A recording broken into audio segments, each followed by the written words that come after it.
We now have the pleasure of being joined by recurring guest on the podcast, Tim Leonard, the voice of Syracuse women's basketball and Syracuse men's lacrosse, recording this Wednesday morning. Tim, how are you? Great to be on with you guys. Recurring guests. That's very true. I'm excited to be back on the pod. And like we were just talking about, started around the time that I was a WAR staff member, student at Syracuse. So it's cool to kind of a full circle moment here. So talking Syracuse women's basketball. I guess what was the team like your senior year compared to where they are now? A completely different era of the Yeah. program, the team. How do things compare from what was that 4 or 5 years ago to today? Well, I mean, obviously, this was Coach Q time period. They were definitely good teams. I think really the star of my student years at Syracuse was Tiana Monacahia, who, of course, we have to send best wishes to right now because, I mean, first off, when I was a student, she first figured out about the cancer, was diagnosed with breast cancer. Then it went away, and now it is back, unfortunately, last I heard. So best wishes to her. But she was the star. She was setting all kinds of records, and Dyaisha Fair just passed her actually as fastest player to 1,000 points in a Syracuse career. Fair did in 50 games, which is like 20 points per game. It's amazing how quickly she got there. Tiana did in 60 games. So it's an interesting sort of time period in Syracuse women's basketball because a lot of records are being broken. I mean, I think everyone has seen, if you're, just looking at the last 10 years, they've been one of the better teams in the ACC, but they're nowhere near the likes of Notre Dame and UConn or some of these thoroughbred programs in the women's game that they played against for so many years. So, like this year, Syracuse starts 7-1 in conference play. That's the best conference start in program history. And it's fascinating to see in just year two, Coach Jack is kind of shattering some of these records.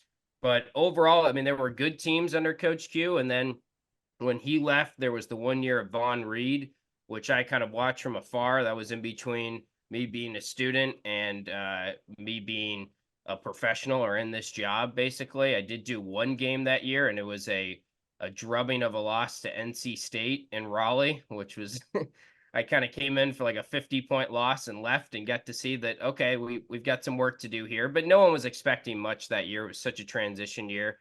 And even last year, there really wasn't much of an expectation, but it's amazing to see how quickly Coach Jack has gotten this thing going. Yeah, like you mentioned, only year two and such a Yeah. quick turnaround. It kind of feels like a lot of programs when they kind of do a full 180, that there's a lot of buildup leading into it. And there wasn't really a whole lot of buildup with Coach Jack in terms of just bringing a bunch of players in from Buffalo and now they're instant impact and now they're climbing up the ranks. Was this success kind of faster than planned, would you say? I think you have to say it was. I think even last year to be in the tournament conversation was such a success that it made me going into this year wondering, all right, what should be the expectations? Because we can't get too confident that they're just going to roll right into a really good season this year because they did exceed expectations last year. But of course, everyone that thought that, and I was included in thinking, a tournament would be a successful season. Well, they've shattered those expectations. I was listening, Charlie Cream was on one of the local radio stations recently, and he said, in the preseason, I had Syracuse as a borderline tournament team. Now they're borderline hosting and being one of the top 16 teams that does host in that first weekend of the NCAA tournament. So it's amazing. It's also amazing because the ACC is as tough as it's been, and it's one of the toughest conferences in the game. So the fact that there's most weeks 6 ranked teams in the conference, and one week recently there were 7 ranked teams in the ACC, and Syracuse is off to the best start in conference play in program history, and they're right up there. They were tied for first, and now this game against Louisville, we're recording before that. If they win that game, it's basically first place is on the line Thursday night. Louisville is 7-1. Then you got a good group of teams that are 7-2, which Syracuse is included in that in conference play. So, yeah, any sort of expectations, even if you were an optimist, I think everyone was excited about Coach Jack and the passion and the energy she brought in. But to do it this quickly, like this would have been a very successful start if it was year 4 of the Coach Jack era. And here she is in year 2, And now, I mean, you get really excited about what year 4 could be, what year 5 could be. And obviously, you don't want to go too far down the road. Coach Jack always says, be where your feet are. You know, you want to stay in the present, make sure that you maximize this year. And this year could be a special year the way that the team is playing right now. In listening to Coach Jack talk a lot recently, it's starting to feel like she's been hanging out with Dino Babers a lot. The way she speaks in a lot of cliches, and just a lot of the things she says. But when you look at the success, undoubtedly that her team has had on the court, do you attribute that, to the personnel she's brought into her coaching style? What the team is running schematically, mental toughness? Is it all of those things, or is there, one thing that really stands out from the team? It's a good question. I've thought about this a lot, and I think really it's coaching more than anything. And that doesn't take, I mean, obviously there's a talented group of players out there. They have to put in the work. Truth be told, it's a little bit of everything, right? If you have a good team and the culture building is a big part of it, I think just being around the team this year, the chemistry is really tremendous. And I know that it can sound like a cliche or like, Coach Jack talks so much about it, how no one cares really who is the leading scorer in that game, who's the leading rebounder, who hits the game winning shot, and that's a trait of a good team. But that type of stuff you don't build overnight, especially when the roster they had last year was just like so many new faces being thrown in, like a melting pot of players essentially. And from there, it's probably tough to actually build a culture and get everyone to buy into the same goal. And they've really done it this year. But I do think it's the coaching because, I mean, you think about last year, Syracuse was not a good rebounding team. They didn't have enough size, right? And when they went up against the best teams in the ACC, it was pretty much the same story every game. It was close in the fourth quarter at the start, and then things fell apart kind of in the later part of the fourth quarter, and all of a sudden you look up and they lose by 6, lose by 7, and you think, man, they could have had that game, but no, they did beat UNC at home. That was a ranked win. But a lot of these games, it was never like they got blown out. They were in it. And then you look at the stat sheet afterwards and you'd be like, the rebounding, they were minus 12 on the glass, minus 10. And it's not like they have really totally transformed the roster this year. I mean, Isabel Varejao, unfortunately, has been out for going on almost 2 months now. And she was supposed to be one of these new additions that they needed to incorporate some size. And Coach Jack and the coaching staff knew that. She's 6'4", a transfer from Michigan. Well, she hasn't been available for a while. They did add Alyssa Latham, who's a good rebounder, and that's been a big part of it.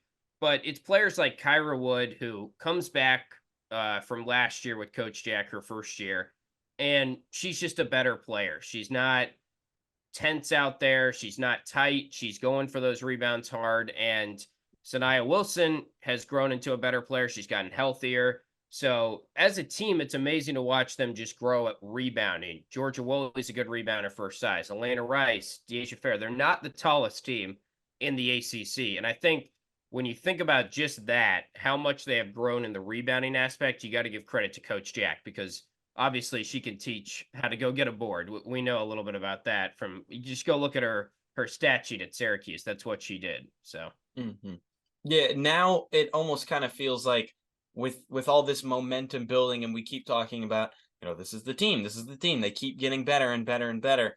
And now the setback they suffer after losing to Virginia Tech at home in a double-digit loss. Coach Jack usually seems to keep her team in a really good space mentally.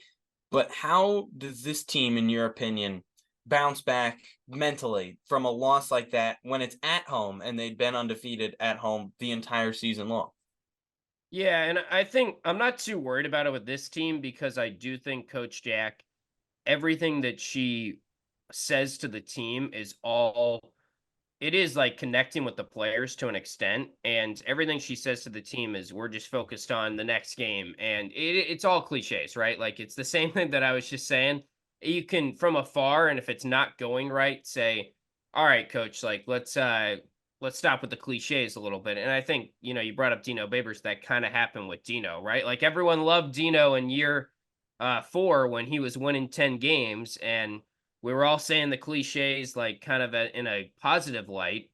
And then when you start losing games, it's like, coach, I want to know like why we lost these games. I don't want you to just tell me we're on to Cincinnati or do the Bill Belichick type of routine. But I do think as much as it might be like a way that sort of Coach Dak's interviews and everything, you can kind of sense what she's going to say, and it kind of becomes repetitive. But it's also like it's establishing this culture, and she really is all about the team.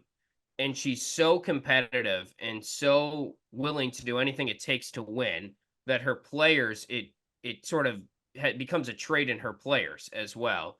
And I'm not too worried because I mean, they've been in a lot of close games to this point, and to me, the Virginia Tech game was another close game. Yeah, it was disappointing because it was at home, and you did stop Liz Kitley. You checked that box, and you still lost by 13 points.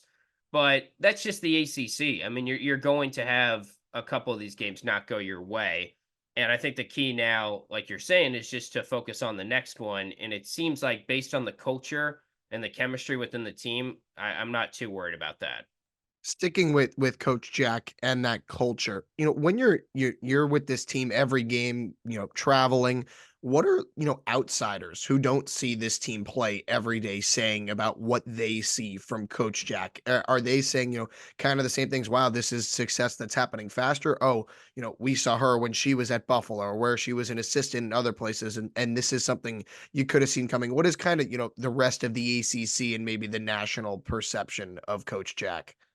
Yeah, I mean, I think she has a great reputation among coaches, and I do think there's a little bit of a whoa, like they're doing this really quickly. But everyone that I've talked to that's another coach or another observer of women's college basketball are kind of like, yeah, I mean, we all knew that Coach Jack would really get that thing right, and she's doing just that. And it's impressive because to me, it's not like she just scoured and grabbed a couple top 20 recruits or a top 10 recruit or something, or got some transformational talent. Of course, she has Dyaisha Fair, who I would say is a border. I mean, she's maybe not a transformational talent because it's almost like misleading. Like she's obviously a great talent, but it's more the story of like a player that was under recruited becoming this phenomenal player and having this great college career. And that's a testament to Dyaisha, of course, but it's also Coach Jack identified her, the coaching staff identified her. And, I think it's been incredible to watch Fair just prove everyone wrong at this stage of her college career now where she's playing against the best. And it does sort of get lost. I think it's easy to think, all right, well, she went from Buffalo to Syracuse and Coach Jack just added all these players from Buffalo and it became like Buffalo 2.0, or that was probably a perception when she first took the job. First off, like that speaks to her loyalty and what she's all about as a coach is she's going to try and take this player and follow their story and help guide them into a great young lady. And then the other thing with that is Dyaisha Fair was wanted by everyone. South Carolina, UConn. She took visits to a lot of these schools. So she could have gone anywhere. So it's not really like she's a Buffalo transfer. She's one of the better transfers in the country and picked Syracuse. But anyway, that's a whole side note. I do think that the reputation among coaches and observers of college basketball, it's very high for Coach Jack. And I think her coaching staff around her deserves more credit as well. I mean, being around the team, and I think this is just something that I would pick up on any coaching staff, I'm guessing, if I was close to a team like this, you start to realize like Kyrie Carter, the assistant coach, is the one who's going over the scouting report and really diving into the matchups and those type of things. And I don't know, I just get the sense Coach Jack is very quick to point out after some of these great second half comebacks that Coach KC was the one who decided to do that adjustment and give them credit once we get on the bus or something like that. So I don't think that's particular to Syracuse, but it gets lost on you maybe when you're just an observer or a fan. Like it's Coach Jack, but it's also the training staff and the support staff. And she'll be the first to tell you that as well. When you talk about Dyaisha Fair earlier on and kind of the uniqueness of her story a little bit, it can be kind of interesting to just watch her and not just in games, but outside of games and how she prepares. What's it been like for you watching Dyaisha Fair day in and day out? Yeah, it's been a treat. I mean, I tell people that, this is the last year we have of someone who is historically a great college basketball player, and we know all about what she's doing in terms of climbing the points list. Like going into this game Thursday, she's ninth. She'll probably get to seventh on Thursday night. And you can see a path here where she's 3 or 4 all time once she ends her career, which, I mean, just think about that. Like the stuff she is doing, yes, she had an extra year because of COVID and she's playing a fifth year. But I mean, I just am so wowed every time I look through her stats because it's just unprecedented, really, for a player that has come through Syracuse in the women's program, and really any Syracuse player. I mean, what she's doing in terms of getting to the top of these national lists in scoring has not been done from a Syracuse basketball player.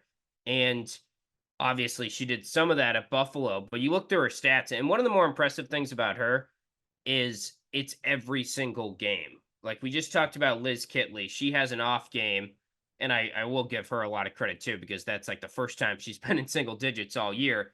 But Fair has played 140 career college basketball games, and she's been in double figures in 135 of them. So that's like 98.5% or something. I think you could do the math. I mean, that's just staggering to think she is guaranteed to get to at least 10 points every time she gets out there. And she had just played 6 straight 20 or more point games. And that got snapped with her 16-point game against Virginia Tech. But I'm just amazed how it doesn't matter what the matchup is. She gets all kinds of defensive attention. And it's not like, I think it's easy to think, all right, she's just chucking up shots and she's a selfish player. Part of it is she just practices a lot of these shots, and I've seen her make crazy shots. It's almost like the Steph Curry thing where you can't really quantify one of her shots as a bad shot because, he's making them in practice and she's making them in practice. So we know it's in there. But also it's amazing because I do think she makes the right read a lot of times. And it's not like she's truly just taking a bulk of the shots here. She's getting a lot of the defensive attention, but she's still making the right reads and still getting to her spots and scoring 20, 25, 30 like each and every night. Yeah, the impressive thing to me is how at her size she can score at 4 levels: in the paint, at the free throw line, in the mid range, and then step if she needs to 3, 4, 5, 6 feet behind the 3-point line, like she did on Saturday. I think she had one that was probably close to 30 feet at one point. Had that deep one against Florida State a couple weeks ago as well. Her range is really limitless. You mentioned Liz Kitley when it comes to potentially the ACC Player of the Year. Is this something that, is dependent on Syracuse continuing to win, or do you think Fair's individual performance could put her over the top, like against someone like Kitley or Hannah Hidalgo from Notre Dame? Yeah, they need to win or probably be in the top 3 of the conference or a top 4 seed, maybe I would say, like the double bye situation to get. I mean, she definitely should be in the conversation and probably get a little bit more of the conversation than she has been getting. I do think Coach Jack is right now the front runner for ACC Coach of the Year. I guess you could make a case Westmore at NC State because they were picked to finish 8th in the league and they're all the way up to number 5 in the polls. So I could see it going to Westmore. I mean, he's more of a proven name in terms of like the ACC area, and that's kind of the bummer of it. Syracuse is still the Northeast counterpart to the ACC a little bit, but Kitley's going to be tough to beat in terms of the ACC Player of the Year. I don't know if the gap really should be as big as it is, though. I mean, to me, if Syracuse continues to be the biggest overachiever in the conference, which they have been to this point, alongside NC State, like I said, and NC State really isn't doing it with one player. I mean, Isaiah James and Mimi Collins are solid, but it's more like Dyaisha Fair is the Syracuse story a little bit more than one player at NC State. And then I think you brought up the other 2 contenders, Liz Kitley, Hannah Hidalgo. They're the 2 leading scorers in the conference. And it will come down to probably just counting stats at the end. Like what's going to happen is everyone's going to jump back into trying to figure out who the best player is. And they're going to look at Liz Kitley and say, oh, she won it back-to-back years. And he's averaging 23 and 11 or 22 and 11 or something like that. and she'll probably win it. But my point is, I think if you really watch the games and look into it closely, Dyaisha Fair is probably right now like pretty much neck and neck with Kitley, and it should be more of a race than it probably will be. Right now in Charlie Cream's bracketology, as of yesterday, Syracuse is a 6 seed. Where do you kind of see the ceiling for this team in March? Not necessarily in terms of making it to the dance or where they make it, but once they get to the tournament, where do you see this team going? Yeah, it's an interesting question. I think there is a decent amount of parity now in women's college basketball, especially in the ACC. It's been a bonkers year for the conference. Like Virginia goes and beats UNC last week. Florida State has lost to Virginia. That's a ranked team, losing to one of the teams that are kind of in the bottom of the pecking order in the ACC. And just the way that Syracuse is picked to finish ninth in the league, they're right up there. NC State picked to finish eighth in the league. So there's so many good teams, and the sport is growing in parity. When I was a student, it was kind of like a lock that if you were a top 4 seed, you were probably winning the first round game, and then you were probably getting out of the first weekend as the home court advantage and all that. And for the most part, it was a lot of the Final Four makeup was 1 seeds and 2 seeds, and maybe you'd get like a 1 versus a 6 in the Elite Eight or something like that, but it was kind of rare. And definitely it's become more of like what the men's game is now, where I think even last year Iowa, if I'm remembering correctly, was like a 2 or a 3 seed. LSU was in that neighborhood as well. Virginia Tech made it as a 1 seed, but there were a lot of like 3 versus 5 in the Elite Eight or that type of stuff. So I do think even if they're a 5, 6, 4 seed, like you could see this team make a Final Four run. Coach Jack, of course, would tell you that there's no ceiling, like that they think they're going to win the national title probably, and that's a good trade. I mean, they're dreaming big, and they actually do believe that there's no one in front of them that they can't lose to. But if we're being realistic, if they could make it to the second weekend, I think that would be phenomenal. Like if you get to the Sweet 16 and Syracuse as a 5, 6 seed, whatever they end up being, is still standing, then that to me is just incredible stuff because they've only been to 1 Sweet 16 in program history. That goes back to what I was saying. I think the men's team has had such a great legacy, but women's basketball hasn't been around as long in Syracuse, and they haven't been, because of the lack of parity in the sport, they haven't been to Sweet 16s or Elite Eights like every year. I mean, they made one run to the Sweet 16 and they did go all the way to the championship game. But if you could get to the second Sweet 16 in program history in year 2, that to me would be just amazing. I think winning a game in the tournament this year would be great. If you had told me that going into the season, now your expectations shift a little bit, but that just puts it in perspective how rare a run it would be if they could get to the second weekend. Yeah, that 2016 run with Alexis Peterson, Brittany Sykes, that was a very impressive run under Coach Q. And now, Coach Jack is trying to capitalize on the momentum that this team has right now. And if they do get to the Sweet 16, that's great. But even if they do lose in the first or second round of the NCAA tournament, how can they still capitalize on what a successful season this has been? I know Coach Jack says be where your feet are, but we're going to look ahead a little bit when it comes to the sustainability of what she's building and recruiting and using the transfer portal. How is she going to continue sustaining this kind of success that Syracuse has had this season? Yeah, that's a good. I think transfer portal will probably be needed for a scoring guard next year. And I say that with all the respect. I mean, I think they have a great recruiting class coming in, but you're going to lose Dyaisha Fair. We know that. You're going to lose Elena Rice. She's a grad student that'll be out of eligibility.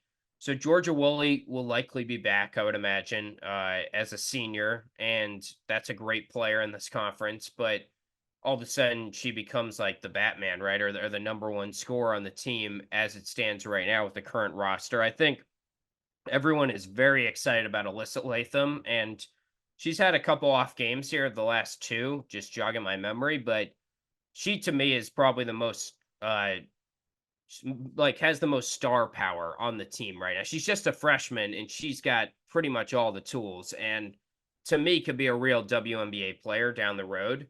So, you're really excited you have her. Sophie Burrows is growing as a player in her freshman year. Very exciting talent there. So there's still a good, it's still kind of a young team. Kyra Wood could be back. Sanaya Wilson could be back. And, in today's day and age, you just don't know exactly how the roster is going to shake out. But I do think they're in a good position. Even though they're losing Dyaisha Fair, this team has proven that they are more than just Dyaisha Fair. And, they're playing 8 players every game, and it's not uncommon for all 8 of them to score like a couple field goals in these games. And it is a really balanced attack. So even in the loss to Virginia Tech, you had Kyra Wood had 6 points, 12 rebounds. Elena Rice had 14. Georgia Woolley had 16. So it's a lot of fair because she's scoring so many points, but if she's not in the puzzle, then I think someone else will be scoring her point share a little bit more. And just in general, they're a balanced team. So, also going back to what I was saying earlier, when you asked what's the biggest takeaway of how they're doing this, to me, the fact that I said coaching there makes you confident that this is going to carry over regardless of who the current roster is or the talent level on the roster, how experienced they are. I think they will find a way. They do have just a great culture that they're building, and that's such a big part of it. Well, we can't let you go without asking one lacrosse question first, only a couple of days before the season opener against Vermont. And I want to know year 3 of Gary Gait with this men's lacrosse team. And the hype is steadily building year over year over year, where now it kind of feels like not maybe a chance at a national champion when you look at the guys like Duke and UVA and Notre Dame, obviously, but where do you see this program and the expectations for this program for this season? Yeah, it's probably kind of similar to my expectations going into year 2 of Coach Jack. And I think the timeline is now there's maybe a little bit more pressure because it is year 3 on Coach Gate, and the Syracuse fan base is really sort of like, all right, we got to see a tournament team this year, because obviously the big difference there is Syracuse lacrosse is such a proven power. And there was a time period in this program's history where fans were expecting a Final Four. And it was like, all right, is this a national championship team, or are they losing in the national title game? Like, that was the only question, really. And as I said, the women's program doesn't have the same amount of prestige or historical accomplishments. But I think making the tournament is definitely a goal this season. And I would say, in order for it to you feel good about the season, probably winning a game in the tournament, or at least having a very strong first game in the tournament where you walk away from and you say, okay, that was a positive year, and we're building something here. It's an interesting roster because there is just so much talent, but that's kind of true for a lot of college lacrosse rosters now. Like you mentioned, the likes of the top of the ACC there, and all those teams are just bringing back a good chunk of the roster that made it to the Final Four, if you're Duke or Notre Dame or Virginia. And those are the 3 best teams in the country. And Syracuse is in a position where they're picked to finish last in the league, which I think is wrong. I think they should be picked to finish 4th in the conference. But there's only 5 teams in the ACC. They're picked to finish last in the league, and they're 9th in the nation in the preseason poll. So it's hard to wrap your head around it sometimes when you get into the numbers on lacrosse. Like, they could lose a lot of conference games and still be a tournament team. And I think Gary even said that in his opening press conference. He said, there's a way we go 0-4 in conference. And if you win kind of all the other big games, they play Cornell, they play Maryland, they play Army, go on down the list. Utah's a tough team. You could be in the tournament still and not win an ACC tournament game. So it's a fascinating time period in ACC lacrosse, but I do think the amount of talent on this team, it seems like good reports from the face opposition. That was such a big part of their struggle last year. I'm confident that this is a year where they do meet expectations, and hopefully we get to a point in the season where we're a shoe-in for the tournament, and then you're starting to think about, okay, can they win a game in the tournament? Can they really progress this thing? And sort of the conversations that we're having with the women's basketball team right now. I mean, the women's team has shattered expectations, so maybe I'm a little bit more optimistic that the men's lacrosse team is going to do that and everything's just going to be good vibes this year. But I do feel like they have the talent, they have the pieces, and it's just a matter of kind of how do they gel, and can you stay healthy And, can you get a couple of those close games to go your way? Because they were in a lot of the games last year. Same story as year one under Coach Jack. And then now, okay, can you translate those fourth quarter losses to fourth quarter wins this year? That'll be the big stepping stone if this team is to get over the hump into the NCAA tournament. One more fun one for you, Tim, before we let you go. I believe I asked you when you were back in September when we were talking football about road trips. And now that you're continuing to get to go to all these different ACC schools, when you look back to your W8ER days and now in your Yeah. professional career, which has been your favorite ACC school to travel to? I know you're a North Carolina guy. hmm So that's close to home, but is there a favorite school that you've gotten to go to maybe recently that you hadn't been to before, or there's always one that sticks out? Oh, I love going to Tallahassee, or I love going to Clemson or wherever. Yeah. So I am a North Carolina guy. So the first thing that came to mind was UNC and NC State for that matter. My family lives like just outside of there. So anytime we play down that way, it's like an excuse to see my family, and it just is more of like a vacation vibe to it. So that's always exciting. Um, I would say Virginia's right up there. I really like Charlottesville. I think it's kind of, you could say it's like kind of in the middle of nowhere, but I just love how their campus is really nice. Like, and it's always nice, good weather whenever we go there. And then they have good restaurants. They've got a good steakhouse that we always try to hit. And also everything. I love how they have the sports section of their campus where I don't know if you guys have been there, but it's like every venue is right there. And you'll be calling a lacrosse game and you can hear track running behind you or baseball, or there's always something going on. And there's always like a good buzz around there and a good crowd around the sports area there. Um, Clemson and Florida State, I think, is if you're listening, you're like, well, he's going to say one of those because it's great atmospheres, it's the southern climate and all that. The tough part about Clemson is we never really stay near the campus because it's so far away from the airport. And to me, one of the best parts and one of the best perks about these trips is getting to like walk the campus or be at a location where I can like go for a walk and just check out good weather, especially when it's like women's basketball time period. I'm like, yes, it's 50 degrees. That's amazing. Like get me outside on a nice long walk and I can just decompress for a little bit. And we're not really near the Clemson campus, at least in the trips that I've gone to. So that one's kind of maybe not quite as good as you would think. I mean, I think Clemson, the campus and the atmosphere and everything is tremendous, but it's in such a remote area, far away from the airport. It doesn't really work out great logistically. Florida State's fine. I think I would prefer Charlottesville and some of those North Carolina schools a little bit more. So, and then I would also, I mean, we're going to Louisville this Thursday, or I'm about to leave here right after we finish this podcast, and I would say Louisville is kind of underrated because it's got a good downtown area, and I would kind of relate it a little bit to Syracuse. Like you just know that it's going to be a good turnout for the crowd. It's a big part of that city, and it's kind of a major city. So I think there's always like a good turnout for Louisville, but all of them are kind of fun in their own way, ACC wise. And now we incorporate Stanford and Cal and UNLV next year. I mean, you guys might need to get me on, and I might have a totally different list next year with some of these new schools. I'm with you though. I love Chapel Hill. Got to go to Chapel Hill a couple times this year. Chapel Hill is a great town. And Charlotte, yeah, you mentioned the thing about Charlottesville. I was there. What was it? 2 years ago, February, and we had a noon lacrosse game, and there was a basketball game at like 4 o'clock or 6 o'clock, Cool, yeah. and it's like, oh yeah, this place is packed. And it's so cool how everything is so close together. Our producer today, Jordan, and I are heading to Louisville for the men's game in about a month. Excited to check that off the bucket list. I wouldn't be surprised if the crowd for tomorrow's game, for the women's game, is bigger Yeah. than the men's game being played in about a month with the success of that program. I But know. As I was saying that, I was like, I have seen some photos of the Yum Center for the men's games recently, and those have been pretty empty. But yeah, gosh, I can't believe what's happened to that men's program. For the Syracuse fans that are like, wow, we've fallen on hard times here.